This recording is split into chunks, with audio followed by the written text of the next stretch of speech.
ان الحمد للہ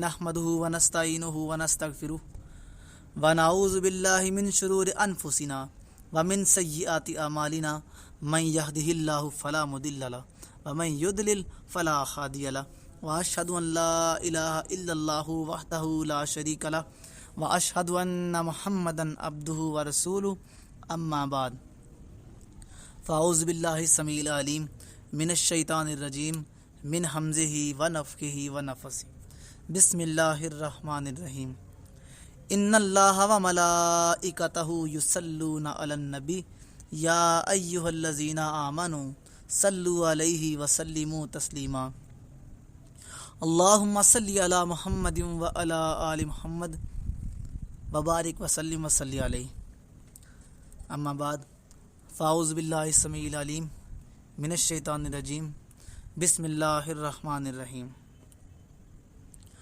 الذین آمنوا وہاجروا وجاہدوا فی سبیل اللہ باموالہم وانفسہم اعظم درجۃ عند اللہ واولئک هم الفائزون۔ سورۃ التوبہ آیت نمبر 20۔ جو لوگ ایمان لائے، ہجرت کی، اللہ کی راہ میں اپنے مال اور اپنی جان سے جہاد کیا، وہ اللہ کے ہاں بہت بڑے مرتبہ والے ہیں، اور یہی لوگ مراد پانے والے ہیں۔ اور اگلی آیت سورہ آل عمران کی۔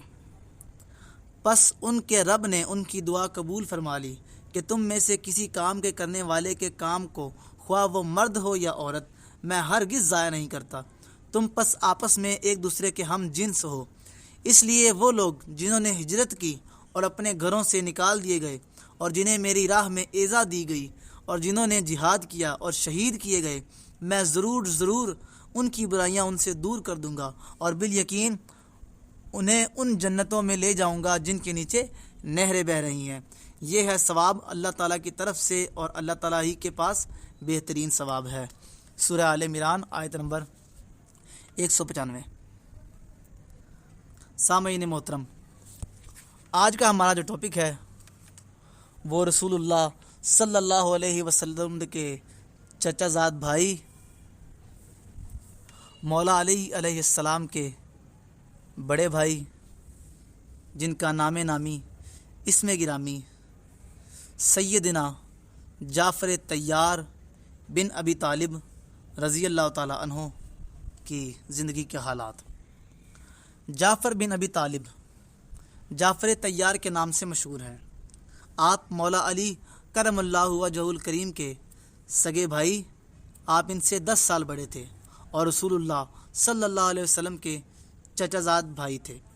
آغاز اسلام کی نمایاں شخصیات میں سے شمار ہوتے ہیں۔ بعض روایتوں میں آتا ہے کہ آپ 25 آدمیوں کے بعد مسلمان ہوئے، اور بعض روایات میں آتا ہے کہ 31 آدمیوں کے بعد مسلمان ہوئے۔ اسد الغابہ۔ مسلمانوں نے حبشہ کی ہجرت کی تو آپ مہاجرین کے قائد تھے، کیونکہ آپ کو اہل بیت ہونے کا شرف بھی حاصل ہے۔ شاہ حبشہ نجاشی کے دربار میں آپ کی تقریر ادب کا شاہ پارہ اور اسلام کا خلاصہ تصور کی جاتی ہے۔ جنگ مؤتہ میں اسلامی لشکر کے سپہ سالار تھے۔ اسی جنگ میں شہادت پائی، اور نبی اکرم صلی اللہ علیہ وسلم کی زبان مبارک سے طیار کا لقب پایا۔ طیار کا مطلب تیز اڑنے والا یا 2 پروں والا۔ جنت میں آپ کی پیدائش سن 589 عیسوی میں ہوئی مکہ میں، اور آپ کی وفات 629 عیسوی میں ہوئی جنگ مؤتہ میں۔ 39 سے 40 سال کی عمر پائی۔ زوجہ محترمہ سیدہ اسماء بنت امیس، یہ آپ کی زوجہ تھی، آپ نے ایک ہی شادی کی تھی۔ اور آپ کی اولاد محمد بن جعفر، اون بن جعفر، عبداللہ بن جعفر۔ آپ کے والد کا نام جناب ابو طالب، اور آپ کی والدہ کا نام فاطمہ بنت اسد۔ بہن بھائی جمانہ بنت ابی طالب، ام ہانی بنت ابی طالب، علی بن ابی طالب، عقیل بن ابی طالب، اور طالب بن ابی طالب۔ نام و نسب جعفر، اور آپ کی کنیت ابو عبداللہ۔ والد کا نام عبد مناف لقب ابو طالب تھا، اور آپ کی والدہ کا نام فاطمہ تھا، شجرہ نسب یہ ہے: جعفر بن ابی طالب بن عبد المطلب بن ہاشم بن عبد مناف بن قصی القرشی الہاشمی۔ حضرت صلی اللہ علیہ وسلم کے ابن ام اور حضرت علی کرم اللہ وجہ کریم کے بھائی تھے اور عمر میں ان سے تقریباً 10 سال بڑے تھے۔ اسلام۔ حضرت صلی اللہ علیہ وسلم ایک روز حضرت علی کے ساتھ مشغول عبادت تھے۔ خاندان ہاشم کے سردار جناب ابو طالب نے اپنے دونوں عزیزوں کو بارگاہ سمدیت میں سر بسجود دیکھا تو دل پر خاص اثر ہوا۔ اپنے صاحبزادہ حضرت جعفر کی طرف دیکھ کر کہا: جعفر، تم نے بھی اپنے ابن ام کے پہلو میں کھڑے ہو جاؤ۔ حضرت جعفر نے بائیں طرف کھڑے ہو کر نماز ادا کی۔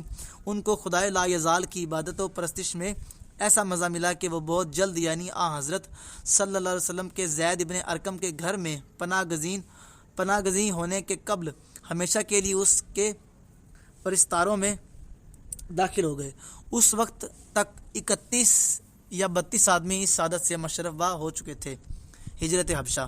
مشرکین مکہ کی ستم آرائیوں سے تنگ آ کر جب مسلمانوں کی جماعت نے حبشہ کی طرف ہجرت کی تو حضرت جعفر بھی اس کے ساتھ ہو گئے، لیکن قریش نے یہاں بھی چین لینے نہ دیا۔ نجاشی کے دربار میں مکہ سے گراں قدر تحائف کے ساتھ ایک وفد آیا اور اس نے درباری پادریوں کو تائید پر آمادہ کر کے نجاشی سے درخواست کی کہ ہماری قوم کے چند ناسمجھ نوجوان اپنے آبائی مذہب سے برگزشتہ ہو کر حضور کے قلم رو حکومت میں چلے آئے ہیں۔ انہوں نے ایک ایسا نرالا مذہب ایجاد کیا ہے جس کو پہلے کوئی جانتا بھی نہ تھا۔ ہم کو ان کے لوگوں اور رشتہ داروں نے بھیجا ہے کہ حضور ان لوگوں کو ہمارے ساتھ واپس کر دیں۔ درباریوں نے بھی بلند آہنگی کے ساتھ اس مطالبہ کی تائید کی۔ نجاشی نے مسلمانوں سے بلا کر پوچھا کہ وہ کون سا نیا مذہب ہے جس کے لیے تم لوگوں نے اپنا خاندانی مذہب چھوڑ دیا۔ حضرت جعفر کی دربار حبشہ میں اسلام پر تقریر۔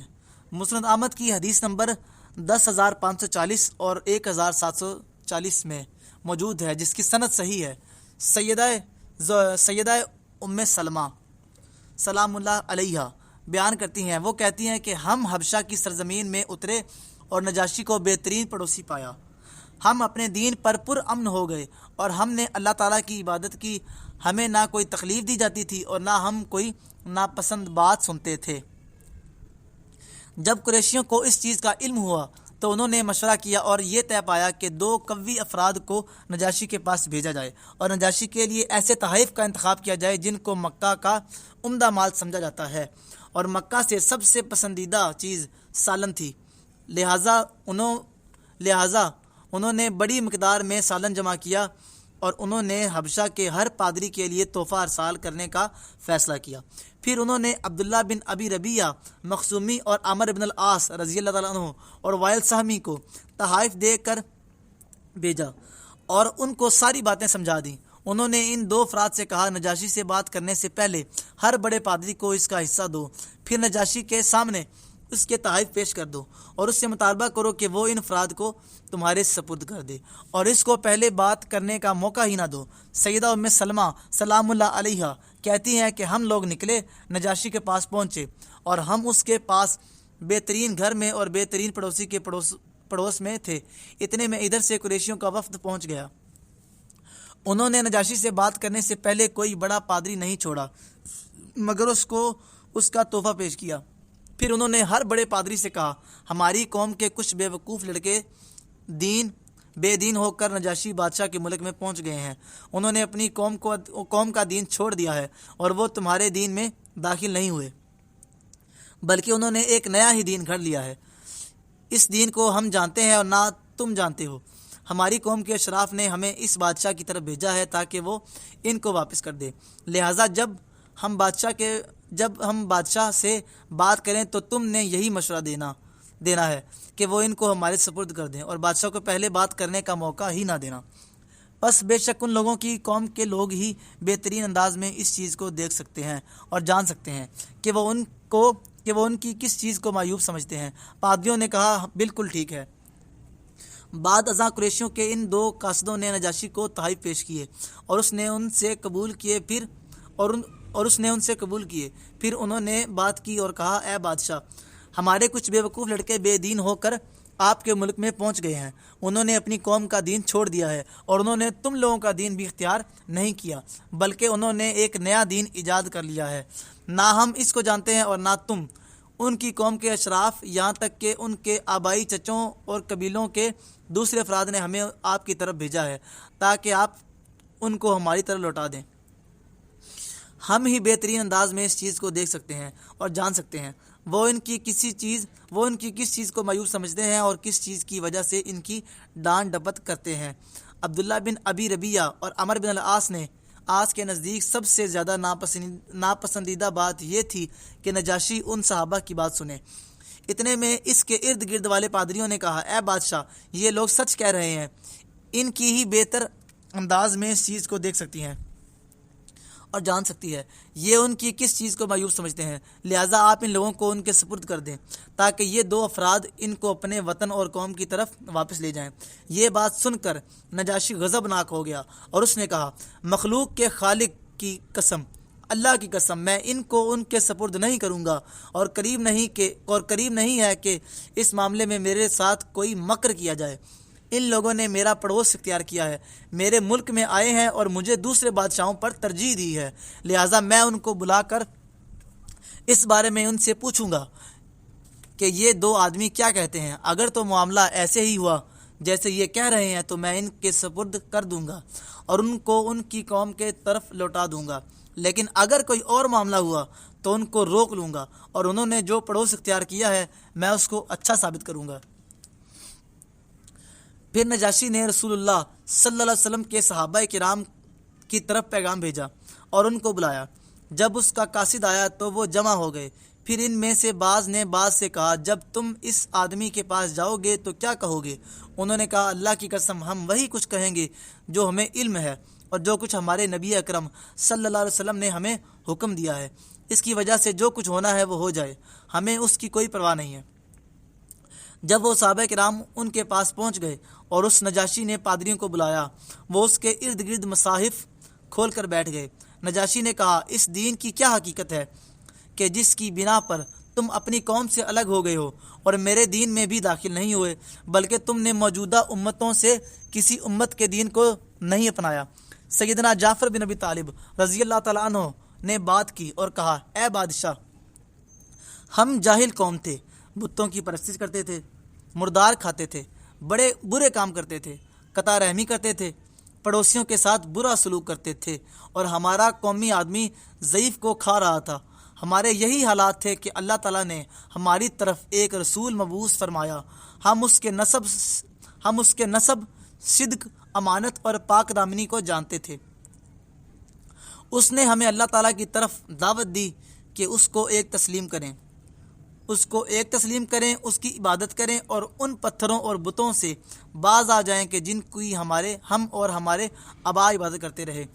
نیز اس نبی علیہ السلام نے ہمیں سچی بات، ادائے امانت، صلح رحمی اور بہترین پڑوس اختیار کرنے کا اور حرام کاموں سے اور قتل سے رکنے کا حکم دیا، اور آپ علیہ السلام نے ہمیں برے امور، جھوٹ بات، یتیم کا مال کھانے سے اور پاک دامن عورتوں پر تہمت لگانے سے منع کیا۔ نیز آپ علیہ السلام نے ہمیں حکم دیا ہے کہ ہم اللہ تعالیٰ کی عبادت کریں جو کہ یکتا و یگانہ ہے، اس کے ساتھ کسی کو شریک نہ ٹھہرائیں، نماز اور زکوٰۃ ادا کریں اور روزے رکھیں۔ اس طرح سیدنا جعفر بن ابی طالب نے نجاشی کے سامنے امور اسلام کا ذکر کیا اور پھر کہا، بس ہم اس رسول صلی اللہ علیہ وسلم کی تصدیق کرتے ہیں، اس کے ساتھ ایمان لائے اور آپ علیہ السلام کی لائی ہوئی شریعت کی پیروی کی، اللہ تعالیٰ کی عبادت کی، اس کے ساتھ کسی کو شریک نہیں ٹھہرایا۔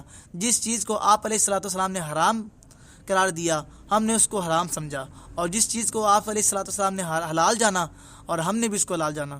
ان وجوہات کی بنا پر ہماری قوم نے ہم پر زیادتی کی، ہمیں ایذا پہنچائی، ہمارے دین کے بارے میں ہمیں فتنے میں ڈال دیا، تاکہ ہمیں اللہ تعالیٰ کی عبادت کی بجائے بتوں کی عبادت کی طرف لے جائیں اور ان خبیث چیزوں کو حلال سمجھیں جن کو ہم جاہلیت میں حلال سمجھتے تھے۔ پھر جب ان لوگوں نے ہم پر سختی کی، ہم پر ظلم کیا، ہمیں مشقت میں ڈالا اور ہمارے دین کے مابین حائل ہونا چاہا، تو ہم آپ کے ملک کی طرف آ گئے، آپ کو دوسروں پر ترجیح دی، ہمیں آپ کے پڑوس میں رہنے کی ترغیب ہوئی اور ہمیں امید تھی کہ اے بادشاہ سلامت، آپ کے ہاں ہم پر ظلم نہیں کیا جائے گا۔ نجاشی نے یہ تقریر سن کر کہا، تمہارے نبی علیہ الصلوۃ والسلام کی طرف سے جو چیز لائی ہے کیا اس کا کوئی حصہ تیرے پاس ہے؟ سیدنا جعفر نے کہا جی ہاں۔ نجاشی نے کہا تو پھر اس کی تلاوت کر کے مجھے بھی سناؤ۔ سیدنا جعفر بن ابی طالب رضی اللہ تعالیٰ عنہ نے سورہ مریم کے ابتدائی حصے کی تلاوت کی۔ آیت نمبر 7 تا 15 تلاوت کی۔ اے زکریہ، ہم تجھے ایک بچے کی خوشخبری دیتے ہیں جس کا نام یحییٰ ہوگا۔ ہم نے اس سے پہلے اس کا ہم نے نام بھی کسی کو نہیں کیا۔ زکریا علیہ السلام کہنے لگے، میرے رب، میرے ہاں لڑکا کیسے ہوگا جب کہ میری بیوی بانجھ ہے اور میں خود بڑھاپے کے انتہائی ضعف کو پہنچ چکا ہوں۔ ارشاد ہوا کہ وہ عمدہ وعدہ اسی طرح ہو چکا ہے۔ تیرے رب نے فرما دیا ہے کہ مجھ پر تو یہ بالکل آسان ہے، اور تو خود جب کہ کچھ نہ تھا میں تجھے پیدا کر چکا ہوں۔ کہنے لگے، میرے پروردگار، میرے لیے کوئی علامت یا نشانی مقرر فرما دیجیے۔ ارشاد ہوا کہ تیرے لیے علامت یہ ہے کہ تو صحیح و سلامت ہونے کے باوجود تو 3 راتوں تک کسی شخص سے بول نہ سکے گا۔ اب زکریا علیہ السلام اپنے حجرے سے نکل کر اپنی قوم کے پاس آ کر انہیں اشارہ کرتے ہیں کہ تم صبح شام اللہ تعالیٰ کی تسبیح بیان کرو۔ اے یحییٰ، میری کتاب کو مضبوطی سے تھام لو، اور ہم نے اسے لڑکپن ہی سے دانائی عطا فرما دی تھی، اور خاص اپنے پاس سے نرم دلی اور پاکیزگی بھی۔ وہ بڑے پرہیزگار اور اپنے ماں باپ سے نیک سلوک کرنے والا تھا۔ وہ سرکش اور گناہ گار نہ تھا۔ اس پر سلام ہے جس دن وہ پیدا ہوا اور جس دن وہ وفات پائیں گے اور جس دن وہ زندہ کر کے اٹھائے جائیں گے، ان پر سلام ہے۔ سورہ مریم آیت نمبر 7 تا 15۔ جب انہوں نے یہ تلاوت کی، اللہ کی قسم نجاشی نے رونا شروع کر دیا، یہاں تک کہ اس کی داڑھی تر ہو گئی، اور پادریوں نے بھی یہ تلاوت سن کر رونا شروع کر دیا، حتیٰ کہ ان کے سامنے پڑے ہوئے مصاحف تر ہو گئے۔ پھر نجاشی نے کہا، اللہ کی قسم، بے شک اس کلام کا اور موسیٰ علیہ السلام کے لائے ہوئے کلام کا سرچشمہ ایک ہی ہے۔ تم دونوں چلے جاؤ یہاں سے، اللہ کی قسم میں ان لوگوں کو کبھی بھی تمہارے سپرد نہیں کروں گا، اور یہ نہیں ہو سکتا کہ اس معاملے میں میرے ساتھ کوئی مکر کیا جائے۔ سیدہ ام سلمہ سلام اللہ علیہ بیان کرتی ہیں کہ جب ہم اس کے پاس سے نکلے تو عمرو بن العاص رضی اللہ تعالیٰ عنہ نے کہا، اللہ کی قسم کل میں نجاشی اور اس کے ماتحت لوگوں کو ان کا ایک عیب بتاؤں گا، اور اس کے ذریعے ان کی اصل کو جڑ سے مٹا دوں گا۔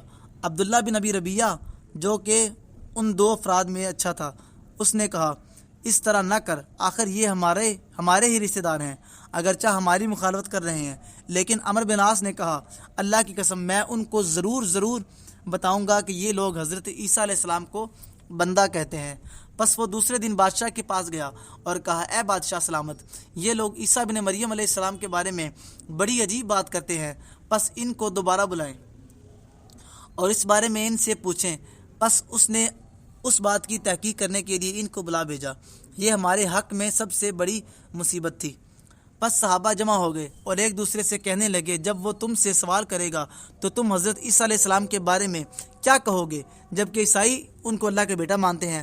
بعض نے جواب دیتے ہوئے کہا، اللہ کی قسم ہم وہی کچھ کہیں گے جو اللہ تعالیٰ نے کہا ہے اور ہمارے نبی اکرم صلی اللہ علیہ وسلم کی لائی ہوئی شریعت نے کہا ہے۔ جس چیز نے ہونا ہے وہ ہو جائے۔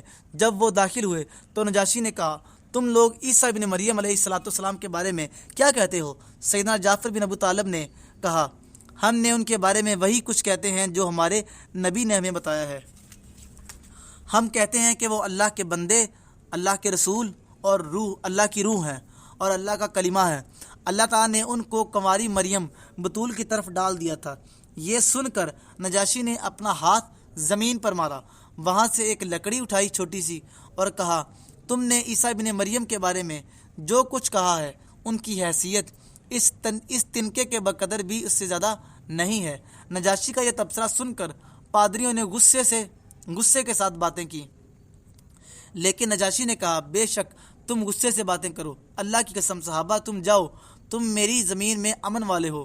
جس نے تم کو برا بھلا کہا اس کو جرمانہ ہوگا، پھر جس نے تم کو گالی گلوچ کیا اس کو جرمانہ ہوگا۔ مجھے یہ بات پسند نہیں ہے کہ تم میں سے کسی بندے کو تکلیف دوں اور مجھے پہاڑ کے سونے کے برابر بھی دیا جائے۔ حبشہ کی زبان میں پہاڑ کو دبر کہتے ہیں۔ پھر نجاشی نے کہا، قریش کے ان 2 افراد کے تحائف ان کو واپس کر دو، ہمیں ان کی کوئی ضرورت نہیں ہے۔ اللہ کی قسم، جب اللہ تعالیٰ نے میری بادشاہت مجھے عنایت کی تھی تو اس نے مجھ سے رشوت نہیں لی تھی، تو پھر میں اس معاملے میں رشوت کیوں لوں؟ لوگوں نے جب تک میری اطاعت کی، میں بھی ان کی اطاعت کروں گا۔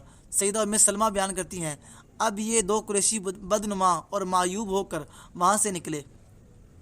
ان کے لائے ہوئے ہدیے ان کو واپس کر دیے گئے اور ہم نجاشی کے علاقے میں اس طرح رہے جیسے ہم بہترین پڑوسی کے پاس بہترین گھر میں ہیں۔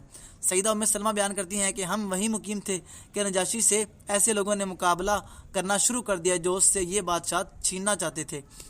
اللہ کی قسم، اس وقت جو شدید غم ہمیں لاحق ہوا تھا، ہم نہیں جانتے کہ اس سے بڑا بھی غم ہوتا ہے۔ ہمیں یہ ڈر تھا کہ کہیں ایسا نہ ہو کہ نجاشی پر ایسا بادشاہ غالب آ جائے کہ جس کو ہمارے حق کی اور اس طرح معرفت نہ ہو جیسے نجاشی کو تھی۔ نجاشی بھی مقابلے کے لیے چل پڑا، جبکہ دونوں کے درمیان نیل حائل تھا۔ یہ صورتحال دیکھ کر رسول اللہ صلی اللہ علیہ وسلم کے صحابہ نے کہا، کون آدمی ہے جو لوگوں کے میدان جنگ کی طرف جائے اور ہمیں صورتحال سے آگاہ کرے؟ سیدنا زبیر بن عوام رضی اللہ عنہ نے کہا، میں جاتا ہوں۔ اس جماعت میں نئی عمر والے یہی تھے۔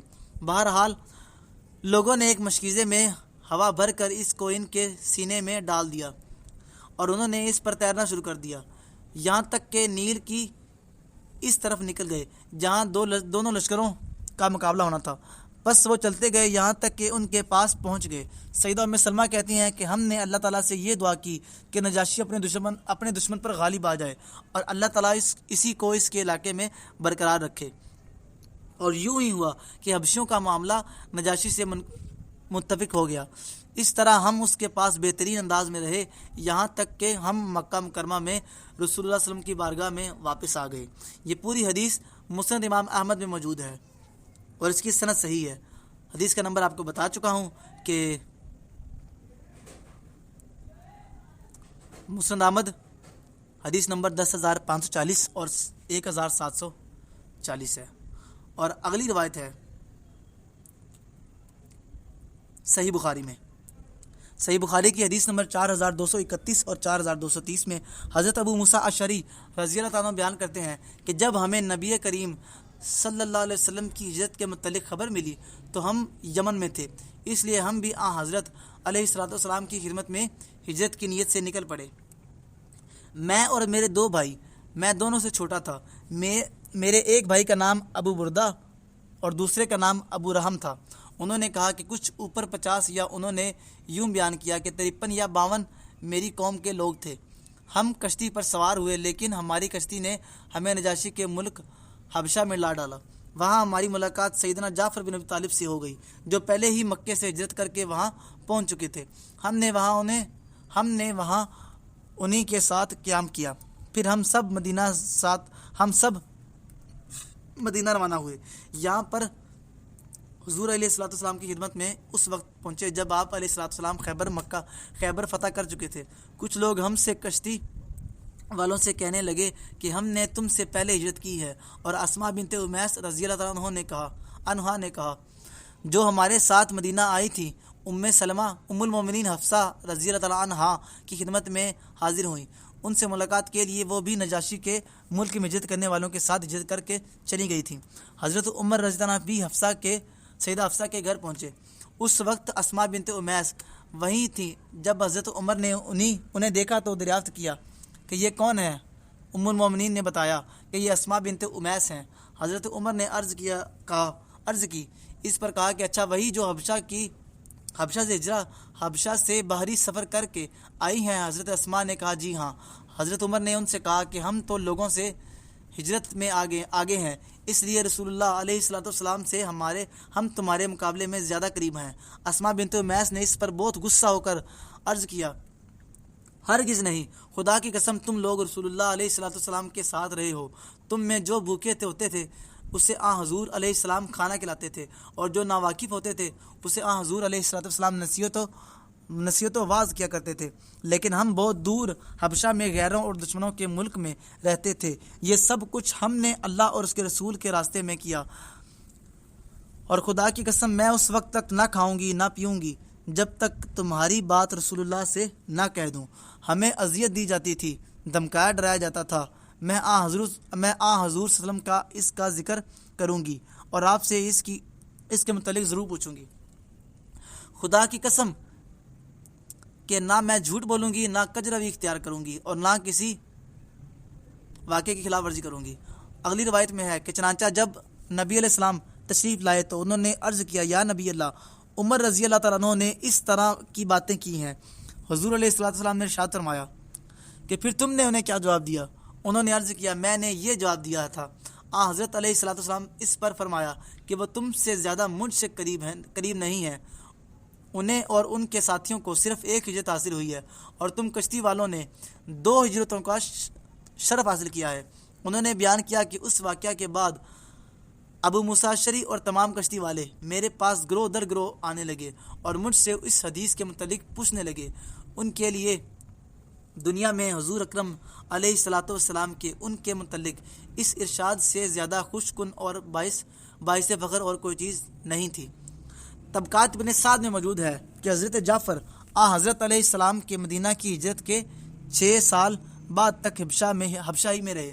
7 ہجری میں وہ حبشہ سے مدینہ آئے۔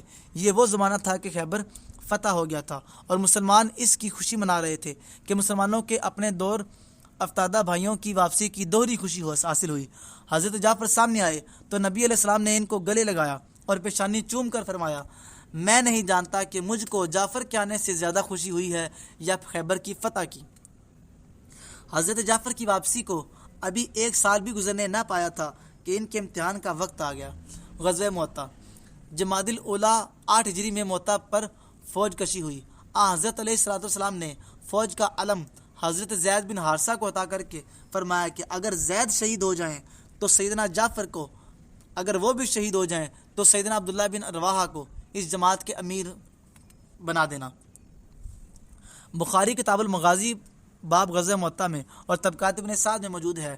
چونکہ حضرت جعفر اپنے مخصوص تعلقات کی بنا پر متوقع تھے کہ شرف امارت انہی کو حاصل ہوگا، اس لیے انہوں نے کھڑے ہو کر عرض کیا، یا رسول اللہ، میرا کبھی یہ خیال نہ تھا کہ آپ علیہ السلام زید کو مجھ پر امیر بنائیں گے۔ ارشاد ہوا کہ اس کو جانے دو، تم نہیں جان سکتے کہ بہتری کس میں ہے۔ طبقات ابن سعد کی روایت ہے، حضرت علیہ السلام اس غزوہ کے انجام نتیجہ سے آگاہ تھے، اس لیے فرمایا اگر زید شہید ہوں تو جعفر علم سنبھالیں گے، اگر وہ بھی شہید ہوں تو عبداللہ بن رواحہ ان کی جگہ لے لیں گے۔ شہادت اسد الغابہ میں موجود ہے کہ جنگ مؤتہ پہنچ کر مارکا کا کارزار گرم ہوا۔ 3000 غازیان دین کے مقابلہ میں غنیم کا 1,00,000 لشکر تھا۔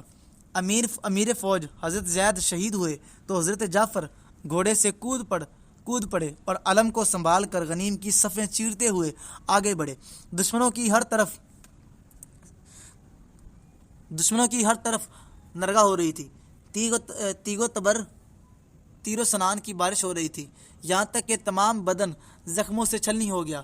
دونوں ہاتھ بھی یکے بعد دیگرے شہید ہو گئے، مگر اس جاں باز نے اس حالت میں بھی توحید کے جھنڈے کو سرنگوں ہونے نہ دیا۔ حضرت انس بن مالک رضی اللہ تعالیٰ عنہ بیان کرتے ہیں کہ رسول اللہ صلی اللہ علیہ وسلم نے زید، جعفر اور عبداللہ بن رواحہ کی شہادت کی خبر اس وقت صحابہ کرام کو دے دی تھی جب ابھی ان کے متعلق کوئی خبر نہ آئی تھی۔ آپ فرماتے جا رہے تھے کہ اب زید جھنڈا اٹھائے ہوئے ہیں، اب وہ شہید کر دیے گئے ہیں۔ اب جعفر رضی اللہ تعالیٰ عنہ نے جھنڈا اٹھا لیا ہے اور اب وہ بھی شہید کر دیے گئے ہیں۔ اب عبداللہ ابن رواحہ نے جھنڈا اٹھا لیا ہے، اب وہ بھی شہید کر دیے گئے ہیں۔ حضرت علیہ السلام کی آنکھوں سے آنسو جاری تھے، آپ سب کچھ یہ منظر دیکھ رہے تھے۔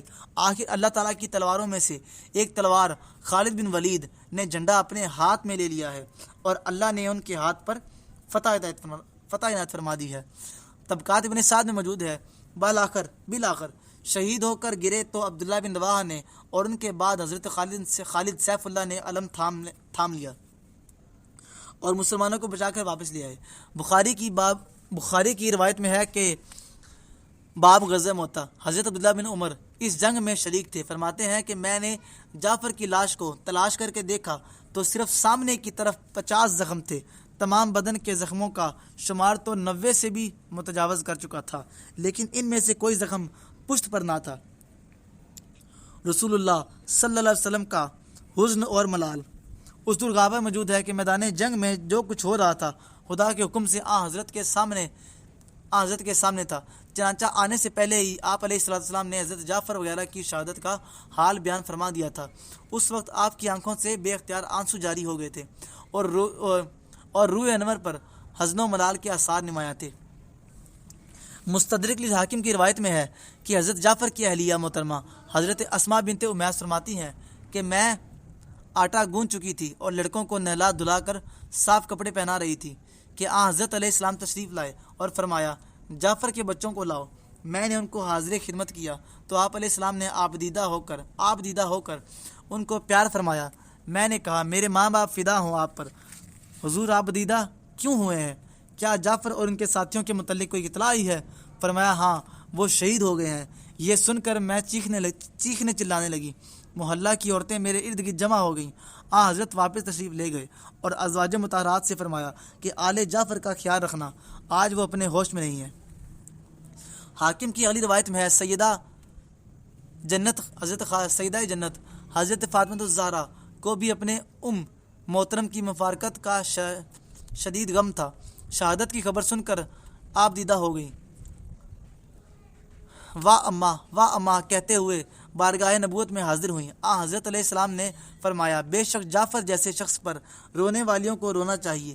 آپ علیہ السلام کو عرصہ تک شدید غم رہا، یہاں تک کہ روح الامین نے یہ بشارت دی کہ خدائے رحمان نے جعفر کو 2 کٹے ہوئے بازوؤں کے بدلے میں 2 نئے بازو عنایت کیے ہیں، جن سے وہ ملائکہ جنت کے ساتھ مصروف پرواز رہتے ہیں۔ فضائل و محاسن۔ صحیح بخاری کتاب المناقب حضرت جعفر میں موجود ہے کہ حضرت جعفر کشادہ دست فیاض تھے، غربا مساکین کو کھانا کھلانے والے ان کو خاص لطف حاصل تھا۔ حضرت ان کو ابو المساکین کے نام سے یاد فرمایا کرتے تھے۔ حضرت ابو ہریرہ فرماتے ہیں کہ میں اکثر بھوک کے باعث پیٹ کو کنکروں سے دبائے رکھتا تھا اور آیت یاد بھی رہتی تو اس کو لوگوں سے پوچھتا پھرتا کہ شاید کوئی مجھ کو اپنے گھر لے جائے اور کچھ کھلائے پلائے، لیکن میں نے جعفر کو مسکینوں کے حق میں سب سے بہتر پایا۔ وہ ہم لوگوں کو اصحاب صفہ کو اپنے گھر لے جاتے تھے اور جو کچھ ہوتا تھا سامنے لا کر رکھ دیتے تھے، یہاں تک کہ بعض اوقات گھی یا شہد کا خالی مشکیزہ تک لا دیتے اور اس کو پھاڑ کر ہمارے سامنے رکھ دیتے اور ہم اسی کو چاٹ لیتے تھے۔ صحیح بخاری کتاب المناقب میں ہے کہ حضرت جعفر کے فضائل و مناقب کا پایہ نہایت بلند تھا۔ خود حضرت علیہ السلام ان سے فرمایا کرتے تھے کہ جعفر تم میری صورت و سیرت سے دونوں میں سب سے مشابہ ہو۔ اور جامع ترمذی کی مناقب اہل بیت میں روایت ایک موجود ہے کہ نبی علیہ السلام نے ارشاد فرمایا مجھ سے پہلے ہر نبی کو مجھ سے پہلے جس قدر نبی گزرے ہیں ان کو صرف 7 رفیق دیے گئے ہیں، لیکن میرے رفقائے خاص کی تعداد 14 ہیں، ان میں سے ایک جعفر بھی ہیں۔ اور ترمذی کی اگلی روایت میں ہے کہ حضرت ابو ہریرہ رضی اللہ تعالیٰ عنہ بیان کرتے ہیں کہ نبی علیہ السلام کے بعد جعفر بن ابی طالب سب سے افضل انسان ہیں۔ صحیح بخاری کی حدیث نمبر 4264 میں موجود ہے کہ حضرت عبداللہ ابن عمر رضی اللہ تعالیٰ عنہ ان کے صاحبزادے کو سلام کرتے تو کہتے السلام علیکہ یا ابن ذل جناحین، یعنی کہ 2 پروں والے کے بیٹے۔ حضرت عبداللہ بن جعفر فرماتے ہیں کہ بعض اوقات میں حضرت علی سے کچھ مانگتا تو وہ انکار کر دیتے، لیکن جب اپنے والد کا واسطہ دیتا تو بغیر کچھ دیے نہ رہتے۔ اولاد۔ سیدنا جعفر بن ابی طالب نے صرف ایک ہی شادی کی تھی۔ آپ کی بیوی اسماء بنت امیس تھیں جو کثیر الاولاد تھیں۔ 3 بیٹے زیادہ مشہور ہیں: عبداللہ بن جعفر جو زینب سلام اللہ علیہا کے شوہر تھے، محمد بن جعفر جو جعفر کے 2 بیٹوں کا نام محمد تھا، ایک محمد اکبر اور ایک محمد اصغر بھی جعفر تھے۔ اون بن جعفر جو ام کلثوم بنت علی کے شوہر تھے اور کربلا میں شہید ہوئے، ان کی اولاد میں صرف عبداللہ سے نسل چلی ہے۔ جعفر کی کل اولاد یہ تھی۔ اسد الغابہ اور الاصابہ اور عمدۃ الطالب اور معجم انصار الحسین میں موجود ہے کہ حمید بن جعفر بن ابی طالب جو ہجرت سے 12 سال پہلے مکہ میں پیدا ہوئے لیکن بچپن ہی میں فوت ہو گئے۔ حمزہ بن جعفر بن ابی طالب، حمزہ بظاہر 10 سال قبل قبل از ہجرت میں مکہ میں پیدا ہوئے، وہ بھی بچپن میں وفات پا گئے تھے اور اس سے بھی اولاد جاری نہیں ہوئی۔ عبداللہ الاکبر ابن الجعفر ابن ابی طالب ہجرت کے پہلے سال حبشہ میں پیدا ہوئے۔ وہ حبشہ کی سرزمین میں پیدا ہونے والے پہلے مسلمان تھے اور اپنے والد کے ہمراہ 24 محرم 8 ہجری کو مدینہ آئے۔ محمد اکبر ابن جعفر بن ابی طالب جو 2 ہجری میں حبشہ میں پیدا ہوئے، ام کلثوم بنت علی سے شادی کی اور 37 ہجری میں جنگ صفین میں شہید ہوئے۔ اون بن جعفر بن ابی طالب جو 3 ہجری میں حبشہ میں پیدا ہوئے، انہوں نے اپنے بھائی کی وفات کے بعد ان کی بیوہ ام کلثوم سے شادی کی اور 61 ہجری میں کربلا کے واقعے میں شہید ہوئے، اور کہا جاتا ہے کہ وہ ایران کے شہر شستر میں شہید ہوئے۔ ان سے بھی کوئی نسل نہیں چلی۔ محمد اصغر بن جعفر بن ابی طالب جو 4 ہجری میں حبشہ میں پیدا ہوئے، 56 ہجری میں عمر 61 سال میں کربلا کے واقعے میں شہید ہوئے۔ عبداللہ الاوسط بن جعفر بن ابی طالب جو 5 ہجری میں حبشہ میں پیدا ہوئے، بچپن میں وفات پائی۔ عبداللہ الاصغر بن جعفر بن ابی طالب وہ 6 ہجری میں حبشہ میں پیدا ہوئے، اس کی بھی کوئی اولاد نہیں ہوئی۔ حسین ابن جعفر ابن ابی طالب جو 8 ہجری میں پیدا ہوئے، اس کی بھی کوئی نسل نہیں چلی۔ وہ جعفر اور اسماء کے درمیان کے مدینہ واپس آنے کے بعد پیدا ہوئے تھے۔ احمد بن جعفر بن ابی طالب ان کا عراق میں ایک مزار ہے۔ نعمی بنت جعفر بن ابی طالب، ام القاسم بنت جعفر بن ابی طالب اور سیدہ اسماء بنت امیس جو سیدنا جعفر بن ابی طالب کی زوجہ تھی، جنگ مؤتہ میں شہید ہونے کے بعد مولا علیہ السلام نے ان کا نکاح سیدنا ابو بکر صدیق رضی اللہ تعالیٰ عنہ سے کر دیا۔ جب حضرت ابو بکر صدیق رضی اللہ تعالیٰ عنہ اس دنیا فانی سے کوچ کر گئے تو مولا علی علیہ السلام نے ان سے اپنا نکاح کر لیا، سیدنا اسماء بنت امیس سے خود نکاح کر لیا۔ تو یہ تھے سیدنا جعفر بن ابی طالب کے حالات و واقعات۔ دعا ہے کہ اللہ تعالیٰ ہمیں اہل بیت کی محبت نصیب فرمائے اور صحابہ کرام